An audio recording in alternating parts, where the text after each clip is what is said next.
गोपीजनवल्लभ गिरिवरधारी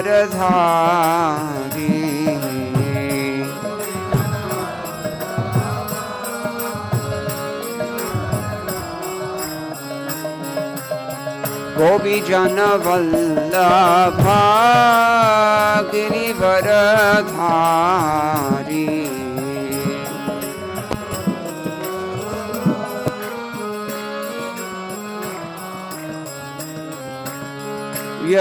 यशोदानंदन ब्रज जनरंजना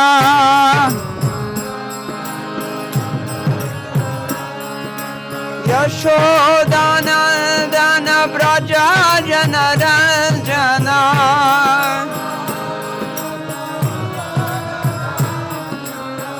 यशोदानंदन ब्रज जनरंजना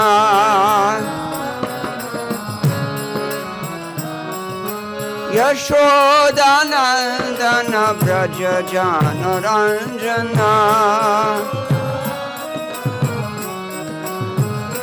यमुना तीर वनचारी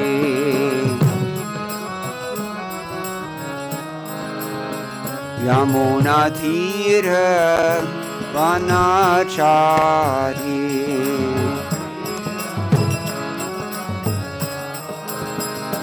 जय राधा माधव कुंज बिहारी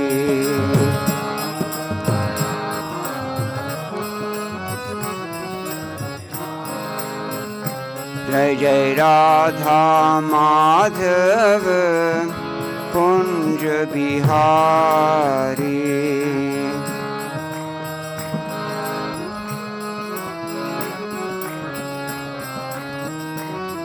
जय राधा माधव कुंज बिहारी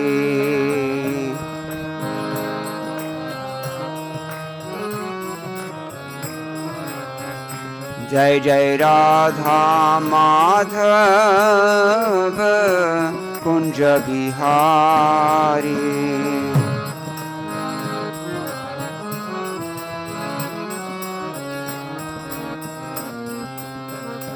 गौर प्रेमानंदी हरि हरि बोल। जय ओम विष्णुपद परमहंस प्रभुश्रीगाचार्य अष्टोत्तर शत श्री श्रीमद शिल अभय चरणान्य भक्ति वेदांत स्वामी महाराज शिल प्रभुपाद की जय। अनंत कोटि वैष्णव वृंद की जय। नाम आचार्य शिल ठाकुर हरिदास की जय। प्रेम से कहो श्री कृष्ण चैतन्य प्रभु नित्यानंद श्री अद्वैत गदाधर शिवासादि गौर भक्तवृंद की जय। श्री श्री राधा कृष्ण गोप गोपीनाथ श्याम कुंद राधा कुंद गिरि गोवर्धन की जय। वृंदावन धाम की जय। नवद्वीप मायापुर धाम की जय। गंगा देवी की जय। यमुना मई की जय। भक्ति देवी की जय। तुलसी रानी की जय। समवेत भक्त वृंद की जय। श्री हरिनाम संकीर्तन की जय। ग्रंथराज श्रीमद् भागवतम की जय। इस्कॉन पीवीटी संस्थापक आचार्य श्रील प्रभुपाद की जय। गौ प्रेमानंदे। All glories to the assembled devotees. All glories to the assembled devotees. All glories to the assembled devotees. All glories to Sri Sri Guru and Gauranga. Jai Shri Prabhupada.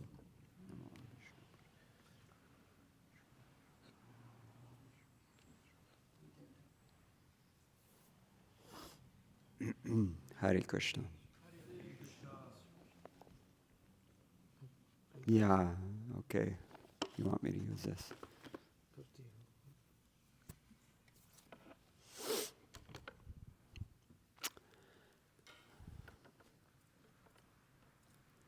Om Namo Bhagavate Vasudevaya. Om Namo Bhagavate Vasudevaya. Om Namo Bhagavate Vasudevaya. Narayanam Namaskritya Naram Chaiva Narottamam Devim Saraswatim Vyasam ततो जयमुदीरयेत् नष्टप्रायेषु अभद्रेषु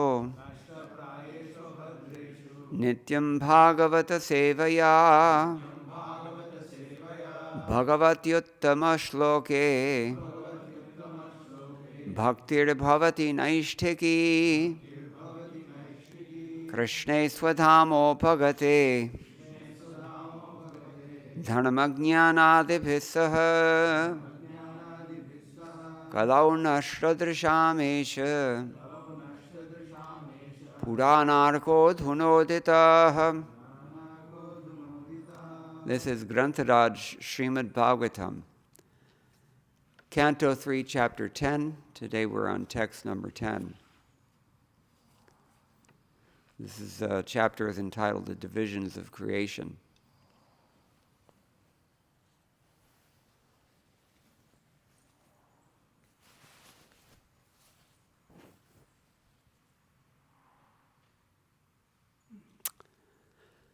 Kindly repeat. Vidura uvacha yathatha bahurupasya harer adbhuta karmana kalakhyam lakshanam brahman yatha varnaya nah prabho. Vidura uvacha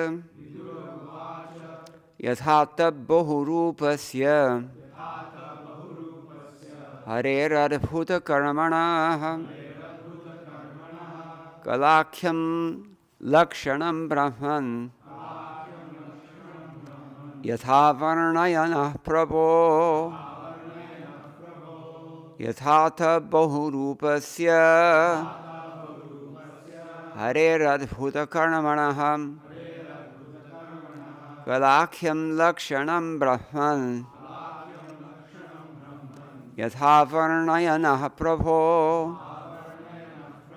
Vidura uvacha yathatha bahurupasya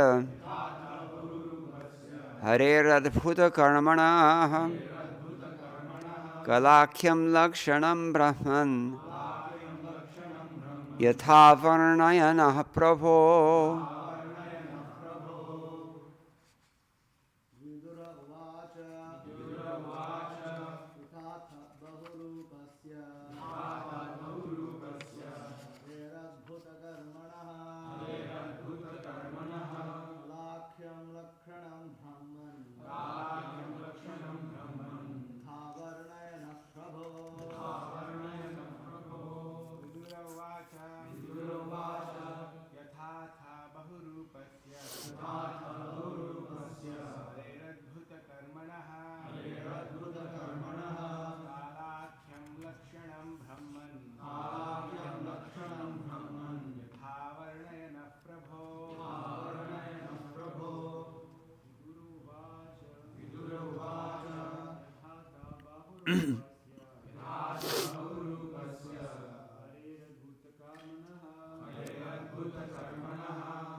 Ladies.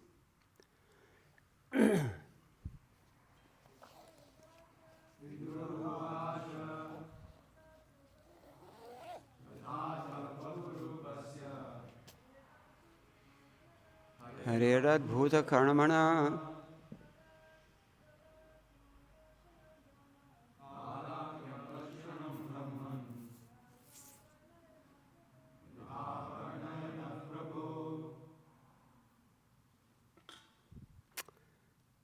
Vidura uvacha.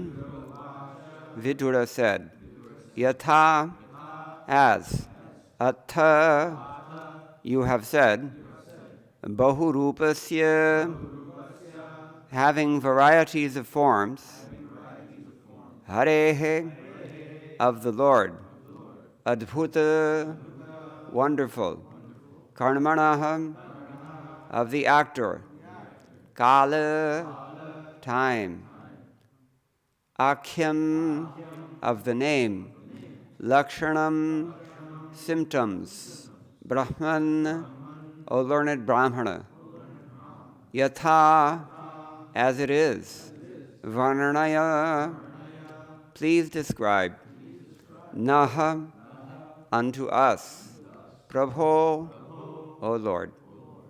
Translation and purport by His Divine Grace, A.C. Bhaktivedanta Swami Srila Prabhupada.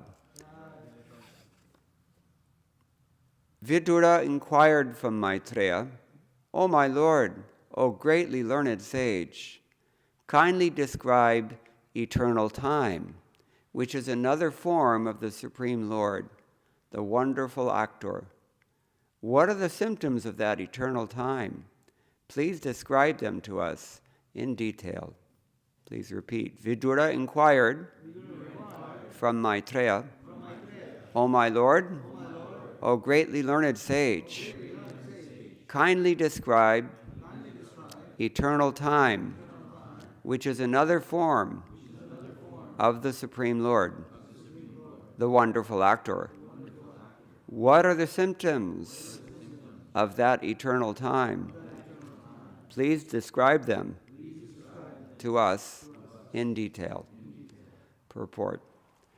The complete universe is a manifestation of varieties of entities, beginning from the atoms up to the gigantic universe itself, and all is under the control of the Supreme Lord in His form of Kala, or eternal time. The controlling time has different dimensions in relation to particular physical embodiments. The controlling time has different dimensions in relation to particular physical embodiments. Everybody got that? I'm not sure I understand it. It's like time acts differently for opposing. The controlling time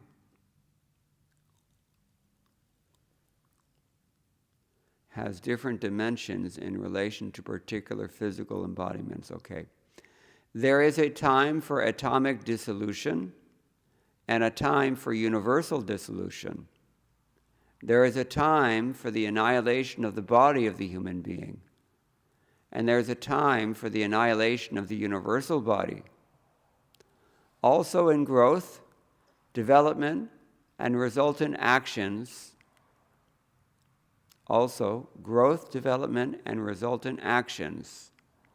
all depend on the time factor. Vidura wanted to know in detail the different physical manifestations and their times of annihilation. Om Jnanatimirandhasya Jnananjana Shalakaya Chakshuran Militam Yena Tasmai Shri Gurave Namah Shri Chaitanya Manobhishtam Sthapitam Yena Bhutale Swayam Rupa Kadamahyam Dadati Swapadantikam Vandeham Shri Guroho Shri Uttaparakamalam Shri Gurun Vaishnavamscha Shri Rupam Sagrajatam Sahagana Raghunathan Vitam Tam Sajivam Sadvaitam Savadhutam Parijana Sahitam Krishna Chaitanya Devam Shri Radha Krishna Padan Sahagana Lalita Shri Vishakhanvitamscha He Krishna Karuna Sindho Dinabandho Jagatpate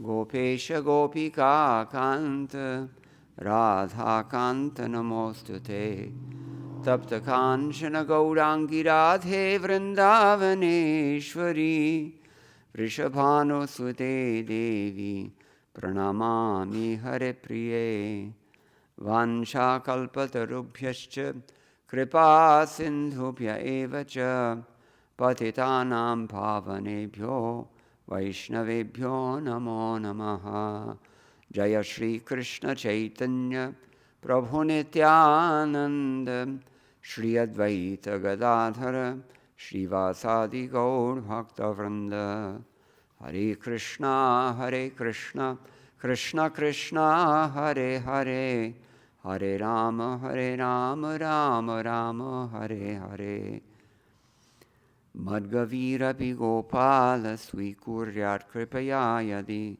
Tadaivasam Payaha Pitva Rishyayustat Priyajanaha.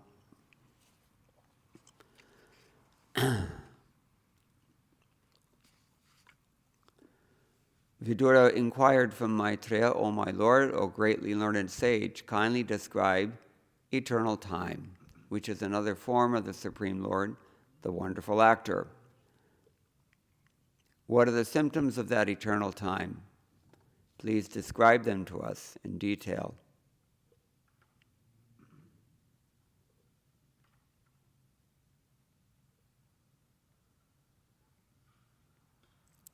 Everything and everyone has a lakshana, a particular symptom. And this is, in metaphysical terms, sometimes called the dharma of an individual. We as conscious parts and parcels of the Supreme Lord, embodied within His material creation on account of our misuse of minute independence, we've all been blessed with some limitations. And that limitation is known as your swabhava or your swadharma.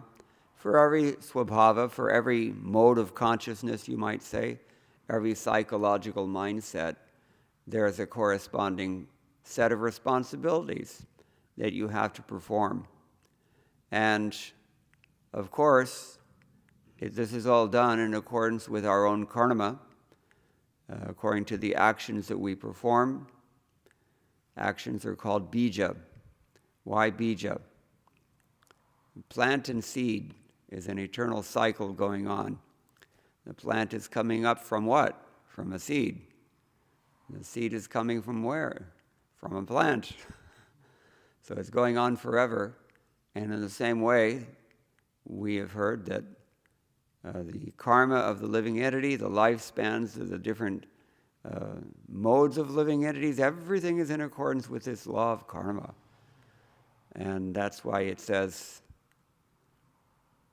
Nirvedam ayan nasya krita kritena.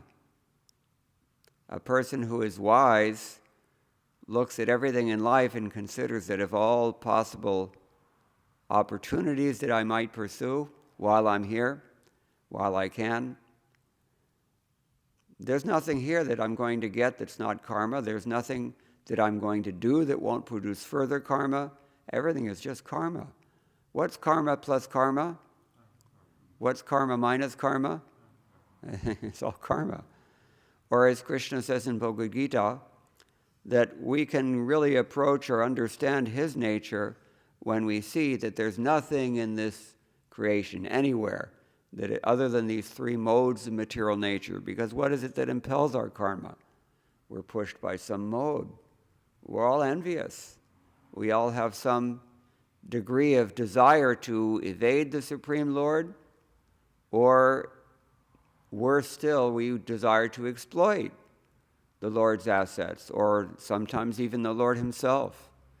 When we're sahajiyas, we like to exploit the Lord Himself for our sense gratification. And when we're impersonalists, we like to evade the Lord. and his representatives, and the absolute truth by which he is inescapably clear. And when we're in material existence trying to exploit his assets, then we get wrapped up in this cycle of repeated birth and death. So we have karmas that we are obligated to perform, otherwise we will incur sinful reactions. That's called niyatam karma. And these are the sinful reactions that create suffering for us in the future. We're not allowed to do anything other than serve the Supreme Lord. And that's true in the spiritual world. And when we try to violate that truth, then we get thrown into the material world. But it's still true here also, because you cannot get away from the Lord's dominance. This is why it's wise to surrender. And Krishna says, even after many, many births and deaths of somebody who's actually come to realize this, he actually does surrender. But it's hard to surrender when the heart is impure. And that's why karma is important. Krishna tells us in Bhagavad Gita, Yesham tvantagatam.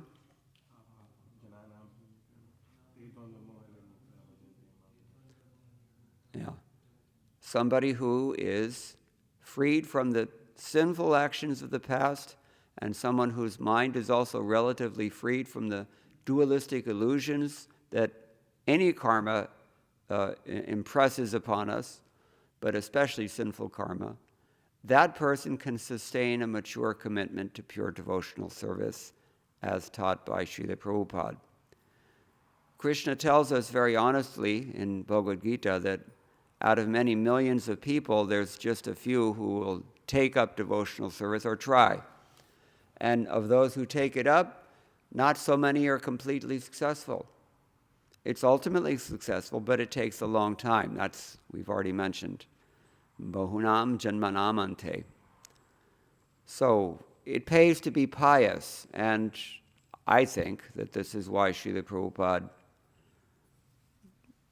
emphasized, especially in his later years, that even in the International Society for Krishna Consciousness, we should all perform our niyatam karmas. We should all perform, that's another word for that is your varnashram dharma.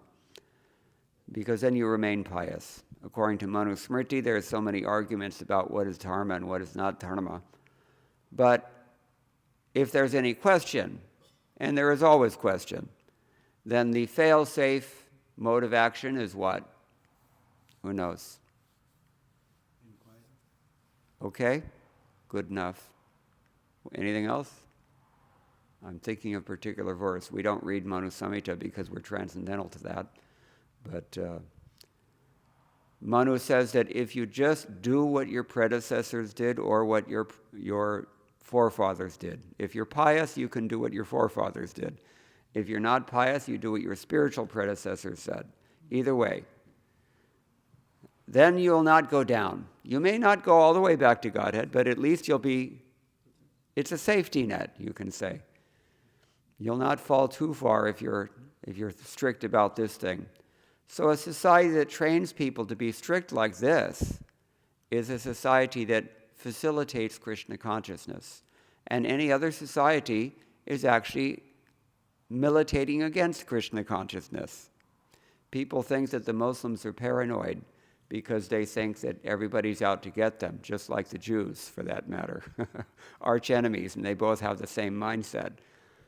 But the fact of the matter is that this world is not meant for those who are spontaneously attracted to serving the Supreme Lord. And everybody here is trying to, as we said already, either escape from the Lord's authority or somehow trying to exploit his things. So it's a pretty unpleasant world only for these reasons.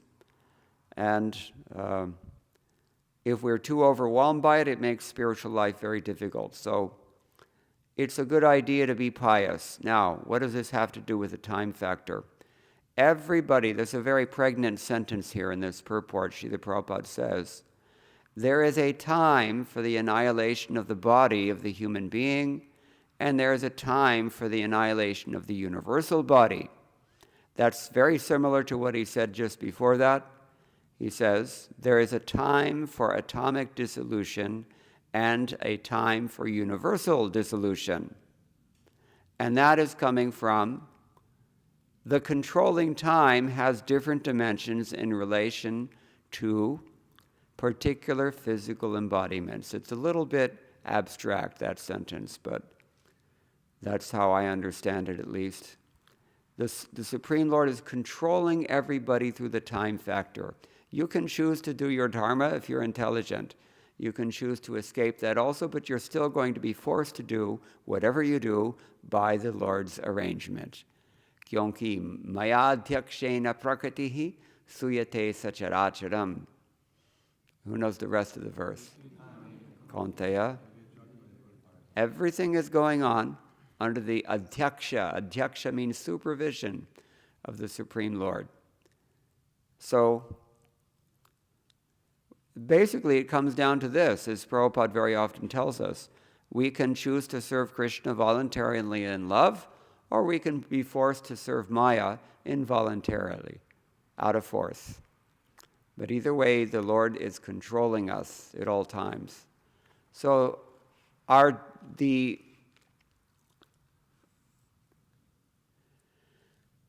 time is imposed upon us when we're conditioned souls in a particular body. And in fact, the time is also imposed on the universal body. This is something that goes back to the Shruti mantras, the Upanishads. It's taught that this material body of the human being, it's nothing but a microcosmic representation of the great universal body. And whatever is there in the universe as a whole is also there in our own physical body. Ayurveda also understands this. Very prominent among the demigods, we don't really think of them as being prominent because usually Indra, being their king, he gets a lot of more attention. But very prominent among these demigods, there are three of them. Vayu, the wind god, because he's not just in charge of wind. What else is Vayu in charge of? Yes, he's called in the Madhva Sampradaya, he's called Mukhya Prana, because he's the life air. And everything comes from life air. So there's Vayu, and then there's, we also have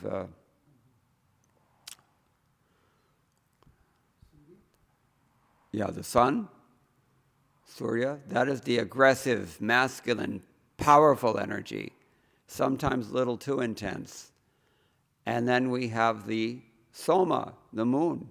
Very powerful demigod. Just anybody knows anything about astrology, you may be aware that, at least in Vedic astrology, it's not your sun sign that is most important, it's your moon sign. Why? Because the moon is controlling the mind. Moon is the presiding deity of the mind. And the moon, however, represents the soft, feminine, nurturing, nourishing energy. That's how Krishna can say, Gam avishya chabhutani dhariyami ahamojasa. I enter into the cow that is this material world. Why is the material world called a cow in that verse? This is from Bhagavad Gita also. Anybody know this verse? It's chapter 15. No? But you've read it. Yes. Very good. Yeah, one man is reading. So he says that I enter into this world, gamavishya, chabhutani dhariyami. And I maintain all the living entities within this world. How does he do that? Ojasa. What is ojas? Ojas takes that raw, powerful energy from the sun and civilizes it. Just like a wife takes an untrained man who's like, they don't even know how to clean up after themselves, and she tames him. So, Soma. Soma is the nurturing maternal energy of the moon, very soothing, very soft. And when this raw tejas of the sun is transformed by that feminine contact, it becomes this Soma. And Krishna says, what's the rest of the verse? Tariyam himojasa pushnami choshadhihi soma. Huh? Sarva, yeah. Somo bhutva rasatmakaha. I become Soma, who is by very nature full of rasa. The moon, full of rasa. And that moon, through its rays, infuses all the herbs, all the vegetables, all the flowers and plants and everything that we need to be nourished by. The moon is affecting that through its soft, nourishing energy. So Bhumi Devi doesn't work alone, you can see. Bhumi is, we say, Mother Nature, right? Everybody, even in Western civilization, as crass and stupid as they are, they can understand that nature is like a loving mother, taking care of all of our needs. Sun also. That's why we meditate on the sun god when we chant the Gayatri Mantra. What does the sun god have to do with Krishna consciousness? You can ask. And who can tell me? Okay, the sun is performing his duty in accordance with Govinda's order, but what does he actually have to do with Krishna consciousness? That means he's Krishna conscious, but what about us? Nobody can live here without the sun. You know, put some plants in your closet and see how long they last. We also require sun, at least for our vitamin K, or vitamin D also. So sun is necessary, but the sun is a little bit potent sometimes, just like men are sometimes a little bit, too strong. So it has to be balanced. This is the point. So somo bhutva, I become that moon, and I supply this rasa that I'm full of, and place it in all these oshati. Actually, oshati doesn't just mean herbs or plants. What does it mean also? Medicine, yeah, oshati, medicines. Because Ayurveda, according to Ayurveda, all medicine is coming from these herbs. Really, according to allopathy and modern science, they're also getting all their ingredients only from the oshati, but they're twisting and twangling them and perverting them in various ways, and including harmful ways. That's why we don't always like to take allopathy. It can be very treacherous.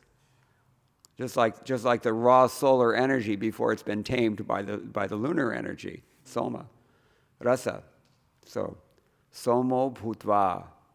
And in this way, Krishna says, I nourish all living, I sustain them actually. Sustenance, this is another thing.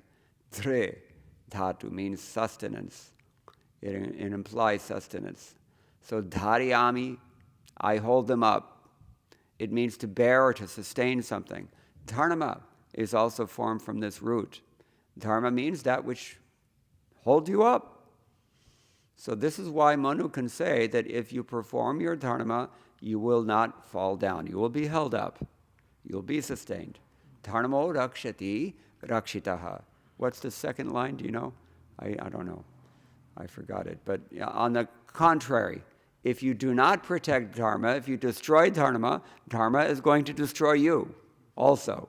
And that we see in modern society. People can't figure out why they're suffering so much. You don't have to suffer as much as you do. If you live a clean, human, innocent life, then you'll always have to deal with birth, death, old age, and disease. You'll always have to deal with the threefold miseries of material nature. But you don't necessarily always have to worry about being carjacked or raped or hacked or whatever the other miseries that people impose upon each other in this world. Like countries like, Kashmir or Ukraine or, even India, where I live. The Communist Party of China is constantly trying to attack, constantly trying to invade, and they just move in and settle there before you even realize what they're doing. So sneaky.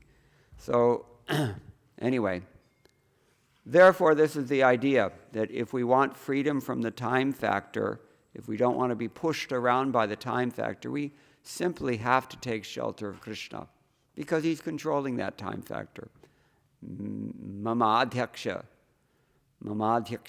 it's within my control, Krishna says. So here, therefore, Vidura is asking about this because he's already asked Lord Brahma. We've heard Brahma is so potent that he can produce this entire cosmic manifestation just by his genius. And where does he get everything that he needs to do that? Where does it come from? It comes from Krishna, but it doesn't look that way to Brahma.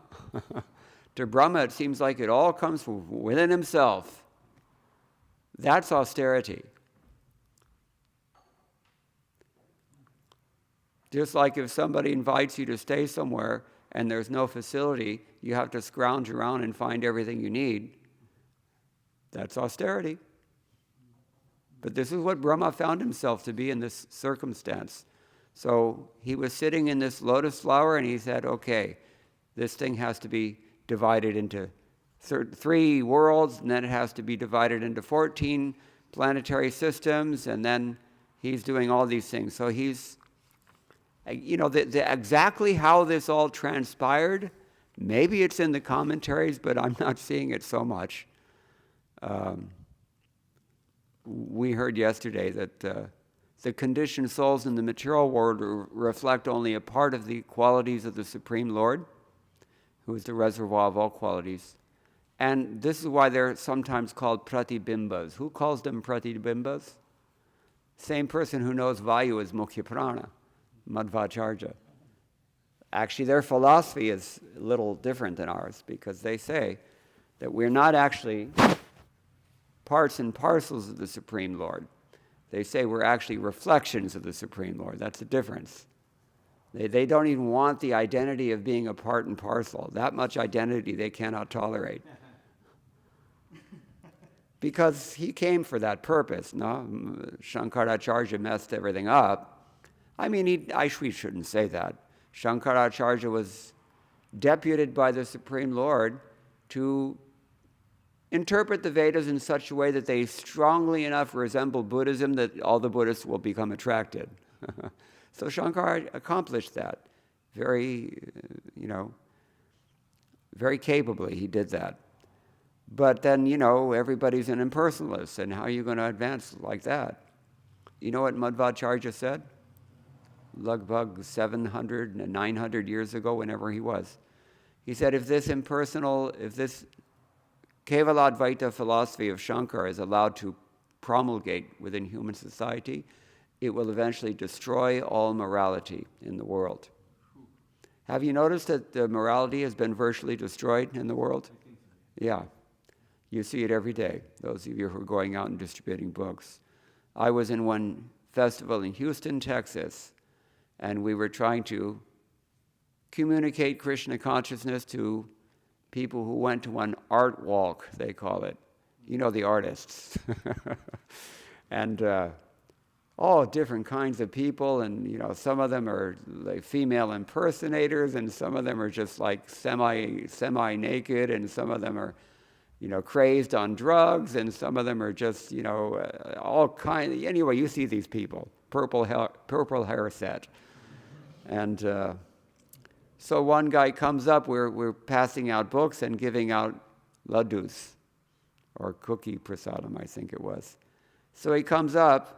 And he's got the leg of some dead animal in his hand that has been cooked, and he's munching on this thing, and this grease is like all over his hands, and I'm supposed to hand him a book like this. This is austerity. Anyway, just, next time you find yourself in such a circumstance, just recollect that the austerity that I'm being asked to perform here, it's nothing like what Lord Brahma had to go through. Lord Brahma had to produce everything from scratch himself. And Vishnu disappeared already. He's not even giving him any. It all has to come from within the heart. Tene Brahma Hridaya Adi Kavaye. Muhyanti Yatsuryaha. He can't ask help from the demigods because he has to create them. This is what he's asking about here. So he's very curious, Vidura. And he's inquiring from Maitreya Rishi, that how is the Lord doing this? How in the world did he do this? Somehow or other, you have to just do it. And Therefore, he's the most exalted personality in the universe because of his causeless devotional service unto the Lord in mature transcendental knowledge. That's how he did what he had to do. All right, so Vidura is now inquiring. I don't want to get too far ahead of the plot, and I don't know what time it is either. Okay, so you have to tell me when to stop. But I haven't had time to prepare for this class.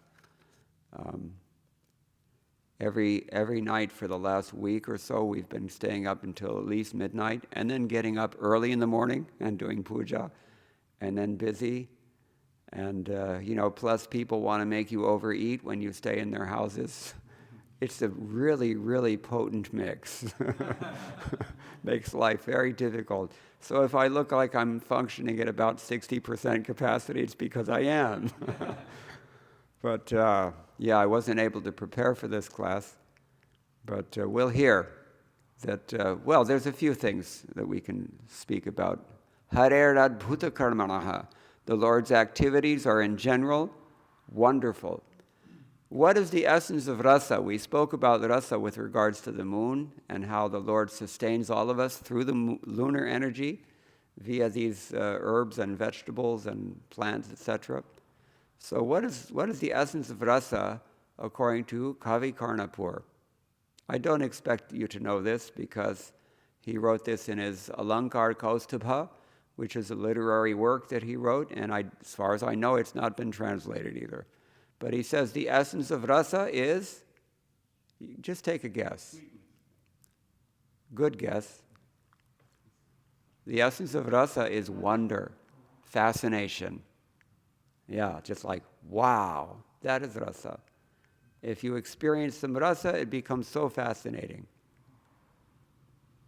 Just like sometimes, if a person sees the opposite sex and they get fascinated, and then, they just become as if like a deer staring into the headlights, just stunned. And now it's like, this is Maya. This is the Lord's wonderful material energy that fascinates all of us. So adbhuta, that is called adi rasa, because it's the most potent form of rasa, but it's perverse. We're perverse. We're sent into the world of perversity, and we can only manifest our eternal constitution in perverse ways, as long as we're clinging on to our false hopes of competing with the Lord or extinguishing the Lord or somehow or other trying to get around him.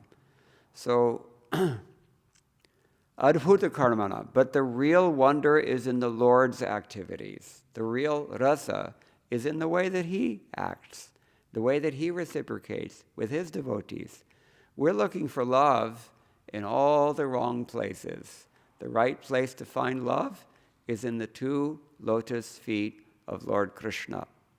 And that is attainable through devotional service. So Bahurupasya, in this world, he's created different cell blocks for different kinds of prisoners.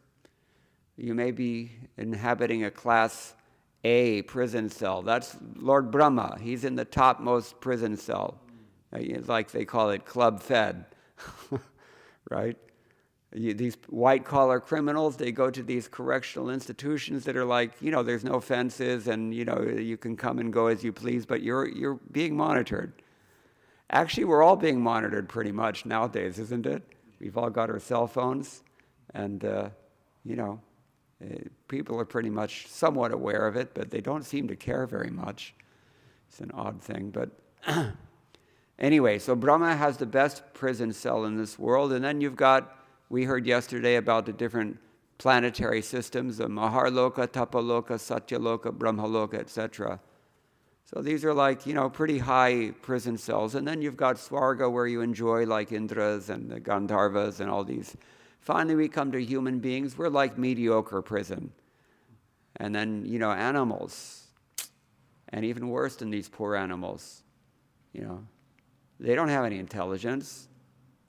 Somebody sent me a video once of a Komodo dragon. Everybody knows what a Komodo dragon is. These cold-blooded, vicious. So there's a little goat. He's just sitting there in the ground, baby goat at that. And a Komodo dragon just kind of lumbers up to him and starts licking him with his forked tongue. And this poor little baby goat must have been thinking that, okay, yeah, my mother does this. Maybe this is this creature is trying to express some maternal affection. No. Next thing, chomp, head first. No fight, no resistance, nothing. Just immediately started digesting the thing. Finished. 2 seconds gone. You can still hear in this video, the poor thing is bleating piteously within the stomach of that Komodo dragon. How do we get on this topic? Yeah, anyway, so you can become like one of these creatures. If you perform those activities while you're a human being, what do you think you're going to become? And everybody's got their lifespan, right? That's the essence of the question here, time factor. When you're Brahma, how long does he live? It's beyond our comprehension. Beyond our comprehension. We have a theoretical understanding only, but we really can't even begin to imagine this. Human beings, maximum you get 100 years, at least in this yuga, because that's another thing of the time factor. Everything decays, decadence. And then these animals, and then it's lower than the animals, you can become a little bug. You don't even know what's going on. Within few hours they live only. In Vrindavan, when we were in Chaitanya Vihar once, and every morning I used to have to clean up a pile of these little guys because they were all night buzzing around the lamppost, and then they die. And there's a little pile of their dead bodies every day. You got to sweep them out. So it's all relative to our karma. You mess up with your life as a human being, you're going down. And, the facility is decreased. The less elevated you are in terms of dharma, the less evolved you are in terms of your corporeal manifestation. Your physical body, your psychological body, all of it is less. Less intelligence, less mercy, less sensitivity, less piety. Cockroach birth, or germs. You imagine taking birth as a germ. That's a kind of body that you can inhabit. And they all have these, I think Prabhupada has mentioned here, growth, development, resultant actions, right? The 6 transformations, what are those? Vikara. Sarva kshetra vikaravit. Lord Damodar, after he liberated these Kuvera and sons of Kuvera, what were their names? Nalakubar and Manigriva. They messed up. They offended a devotee, Narad Muni. And they became trees. And what can you do when you're a tree? You can only stand there naked. And you got to tolerate everything. More tolerant than a tree, therefore, we say. I always give this example in Los Angeles Temple. You may have seen, there's magnolia trees. Here we have some magnolias as well. And I saw that there are scars on the trunk of that tree, 32 places in which the city trucks have come by and chopped off these limbs of the tree. How would you do if somebody chopped off a finger every year? More tolerant than a tree. So everybody has their time for incarceration. Everybody has their limitation on facilities. The less pious you are now, the less facility you have in the future. Just keep it in mind. Every time you're thinking about doing something stupid or sinful, just consider, where is this going to take me? Why should your spiritual master take the rap for that unless you're working on his behalf? Prabhupada says, the deal is that if you work for a company in a bank, let's say, and you're handling hundreds and millions of dollars every day, but as soon as any of that goes south into your own pocket, if your boss finds out, he doesn't care that you've been an employee for how many years. Call the police. Let me give you one more example closer to home. In Mayapur, there was a devotee who was a thief before he joined Krishna consciousness. And it said that old habits die hard, right? Have you noticed? So, he was just, what could he do? It was his samskar. He had to steal things. So they caught him. And they took him to Srila Prabhupada, and Srila Prabhupada said, don't steal. And so he said, okay, I'll not steal. Prabhupada warned him, we could send you to the police, but we're not going to do that. You just take shelter of Krishna consciousness and try to give this up. So he was a devotee, and he tried for some time. But then they found him early morning. He was sneaking out of the campus, Mayapur, with a bag over his shoulder, and the bag was full of stolen goods. So what did Prabhupada do at that point? He called the police. Sorry. Same thing happened in Vrindavan. There were some devotees in the life membership. That's where all the money is, right? So, collecting so many monies, but then, if they start misusing, then the devotees, they just called the police, and last I heard they were in jail. Indian jail is no picnic. So, Anyway, this creation of the Lord is just like that. It is a prison. And we have a class A prison cell, we have a class M or P or O prison cell, or we may have a class Z prison cell, but it doesn't really matter. Everybody's got their lifespan imposed upon them. How long is your sentence? You only have a 100-year sentence. Some of them have a long sentence.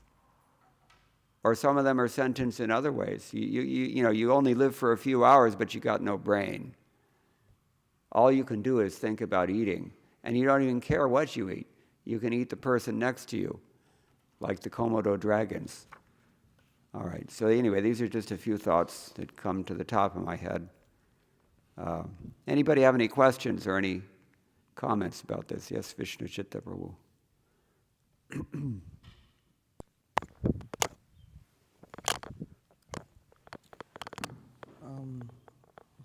Prabhu, you were, in the beginning of your class, you were speaking about how a society should train people to follow predecessors and their example.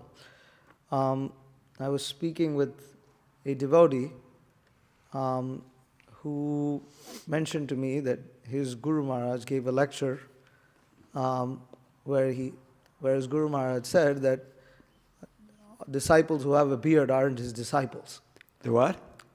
Anybody who has a beard isn't really his disciple. Okay. And so he was... Yeah, Prabhupada now didn't like that. This devotee had a beard and related this incident to me, saying that, well, maybe if my Guru Maharaj personally asked me to take my beard off, I may do it.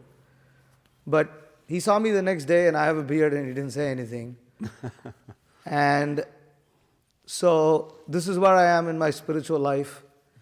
I'm engaging in Krishna consciousness to a certain degree, and he's a senior. He's served a lot, and he knows what the right thing is. But I'm wondering how a society can correct such people or not, and where's the line between managerially trying to implement things that would force people to come to a particular standard, and then there's inspiration where you're supposed to do it by yourself. And it feels like if the balance is not right, you could lose a society of like-minded devotees. You don't want to stay there anymore. And then it's too strict and devotees leave. And so just how to inspire people to follow the predecessors. Well, you answered your own question. Embedded within the question was your answer, that it is a balance. It's kind of like that perennial question that, which is a greater virtue, mercy or justice? So, we see that in Prabhupada's own example, sometimes he was merciful to people that, all the devotees, all of them, had just given up on. And, sometimes he was very strict with people who appeared to commit some minor infraction. So, Therefore, what does it depend on? It depends, I'm afraid to say, on empathy. You have to be able to see what is in another person's heart. And who can do that? It's not so easy thing. There was a time in my life when I was meditating on this very seriously, and I asked Gopi Paranadana Prabhu, how do you get this empathy? Because in chapter 6, text 32, what does Krishna say? I'll give you a hint. Atmaupam yena. Sarvatra. Yes. Samam pashyati Arjuna. Sukham va yadi va dukham. Sayogi paramo mataha. How come only he knows the verses? Or he's only saying them? Maybe he's acting as the temple president or something, representing all of you. But you have to know these things. Gyan will save you when you need it. And if you don't have it, it won't save you. So in that verse, Krishna says, I consider Sayogi Paramomata. My opinion is that the best of the yogis is the person who has empathy. He can understand what's the happiness of this person, what's the distress of this person, by comparison to his own self. Not exactly by comparison to his own self, but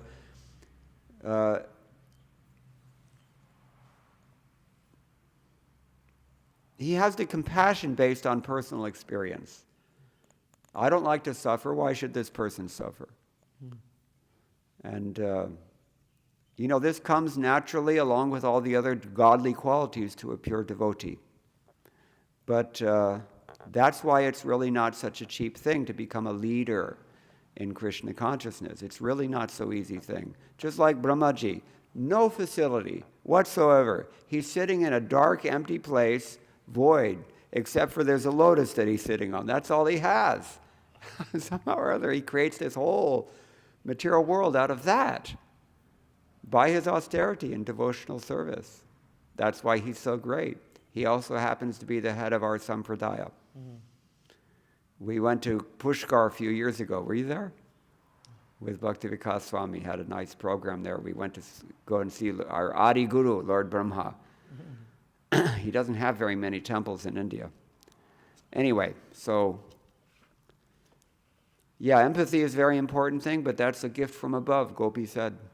It's a gift from, mercy. But the hint is there. Yes, yasti bhaktira bhagavati akinchana sarvai gunais tatra samastate suraha harawa bhaktasya kuto mohadguna manorathena asiti dhavato bahihi. When according to the commentators, the chief qualification is when we engage in a haitaki bhakti. Bhakti that has no agenda for ourselves. We're not putting anything south, as we described already, for ourselves. We're just doing this for the pleasure of Guru and Krishna, according to their design, according to their desire. Krishnaanukulanam, this is the idea. Then we naturally manifest all these qualities, and these qualities should be reinvested in Krishna consciousness. It's kind of like, we were discussing this the other night in North Carolina. Sangsara davana lali haloka tranaya karunya ganakanatvam praptasya kalyana gunarnavasya vande guroho shri charanadavindam. The spiritual master is like a mercy cloud. He's raining mercy on all of us. Some of us deserve it, some of us don't deserve it. But the mercy is equally falling on all of us. And where does he get that mercy from? He gives the analogy. Ghana. What does ghana mean? Thundering cloud. Cloud. The cloud is distilling water from the ocean, salt water. Nobody can use that. You don't want to drink it. It makes you sick. But the cloud is distilling that water for you, moving it over to where you live, and dumping it. And this is how we all live. And if there's a fire, like there always is in Southern California, for example, last year all the movie stars lost their houses, right? So because if somebody set some fire, or that just naturally it happens also, but you can't really do much about that. Only the rain will stop it. So, spiritual master is distributing this mercy. So in the same way, These qualities are coming from Krishna. So empathy, compassion, intelligence, everything, they're all coming from the ocean of all auspicious qualities, Kalyana Gunarnava. And devotee, by his devotional service, is like the cloud pulling them out of that source. And then he's able to benefit others with the same qualities. This has to happen. But the only one way it happens, we surrender. Just like Brahmaji. He had to, what is the word? We use it, Hindi, we have a nice word for this, jugaad. You just have to make it work somehow or other. You have to hustle, the closest word I can think of in English, to make something happen. Just get it together. I'll tell you one story. This is from ISKCON, so it's direct history, close to us. In 1977, Prabhupada was planning to come to America. And they discovered just a day or two before the plane was to leave, Prabhupada's visa is expired. So they had to run to Delhi. My godbrother Abhidham went there, had to run to Delhi and get the visa, and he went to the counter. That's the first place we go. And then the lady said, I'm sorry, it's not possible. He said, well, no, this is really, really very important. This is for the founder and Acharya of ISKCON, and, you kind of have to make it happen. So she said, well, I'm sorry, I just, and then he asked, let me speak with your supervisor. And so he went to the supervisor, and the supervisor gave him the same line. And, he just wasn't going to take no for an answer. So he wanted to talk to the ambassador. He went to the U.S. embassy and talked to the ambassador himself. I don't know who it was in those days, maybe Charles Keating or somebody. But, this person, this person had anyway, so he was talking to him and trying to convince him, and he's also trying to get out of it. And finally, he lost his patience, Abhidham. He said, look, this is my guru. I'm a religious fanatic. I can do anything. I want that visa. And the ambassador was grumbling, but he gave the instruction to his underlings that give him the visa. So Prabhupada got his visa. This is Krishna consciousness. This is jugaad in Krishna consciousness. So this is the point. Somehow or other, we just have to surrender. Yes, it's difficult. And yes, it's maybe not even fair, because life can't be fair, right? We've all got our karma already written on our forehead. Nobody can get over that. It's like an indelible barcode that only the devas can read. And you're going to get that no matter what. You don't think that by going somewhere else or by switching this one or that one, it's not. You're going to get what you're going to get. That is why I said in the beginning, Krishna is in charge no matter what world you live in, my friend. You can't get over his authority. You just have to surrender to it. So, this is what we do. And when we voluntarily do this, when we give ourselves out of love especially, that's the best thing. Then that is the ahaituki bhakti, and then we get all the necessities that are required. Otherwise, there's another way of doing this. You just pray like crazy, like your life depends on it. You just pray constantly. You know what? I was taking a walk the other day in Hillsborough, North Carolina, and there was a nice Sattvic neighborhood, and everybody nice, pious Christians, and somebody had a sign on his front lawn. The sign said, "Don't stop praying." I thought, this is very good. This is good for devotees. This is very good for devotees. So if we just surrender and scream like babies, depending on their mothers for Krishna's mercy, how can he ignore that? He's got his heart is softer than our hearts, so he'll give us mercy. I don't know if that's answering your question, but it's what comes to me at the moment. Anything else? No? So we'll stop here. Thank you very much. All glories to Srila Prabhupada. Hare Krishna. His Grace Mukunda-Datta Prabhu ki Jai. Gaur Bhakta Vrinda ki jai.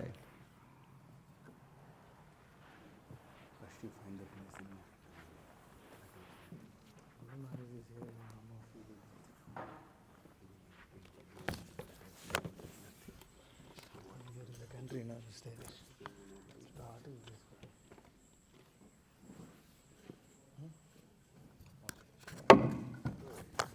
dhoti has another kurta, not this kurta. You can change your dhoti or change your kurta.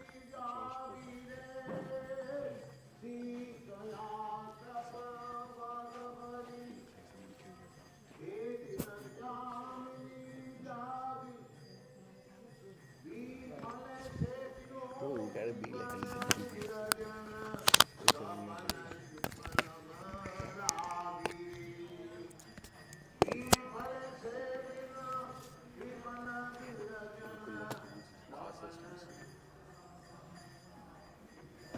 Yeah. Hare Krishna. How are you? We're doing okay. Are you I know you struggling? might have heard that. Huh? Are you struggling?